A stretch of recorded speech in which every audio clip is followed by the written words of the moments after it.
I will get into a couple criticisms that I chose to focus on in this specific style of leadership, which, as Nordhaus mentions, does not lend itself to training in a conventional sense.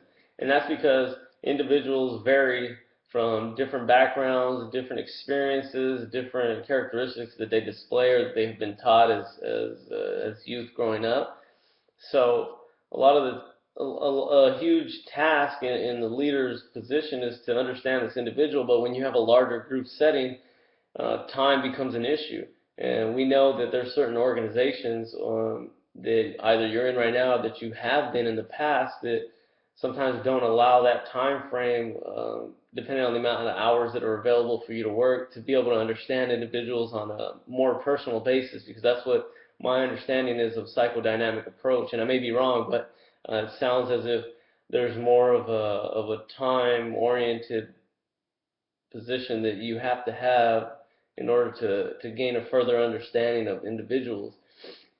And it's difficult to provide specific guidelines because it can change from individual to individual. Again, people have different underlying drivers, and people have different motivations with going forth on how they want to approach certain situations. So, in order to develop a systematic change amongst the whole group, it'd be difficult because, again, we're focused more so on one individual or the certain individuals that we're seeking to further develop.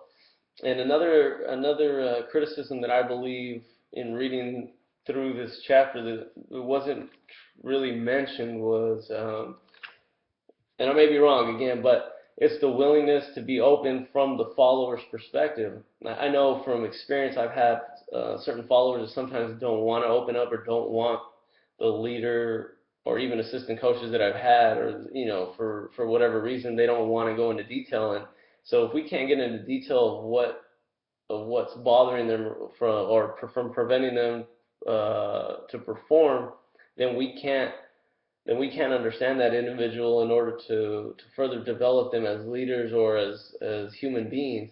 And that willingness is what ultimately creates a wall in this specific style of leadership, because the goal is to understand why they do what they do and to help them understand their own behavior. But if there's a wall that's set up between the follower and the leader, then that just puts everything at a halt. So I think that's a huge criticism with this specific style of leadership. But go ahead and comment, and if anybody has any examples, any further insight on that, um, you know, you go right ahead, and we can go back and forth and just see what different examples people have.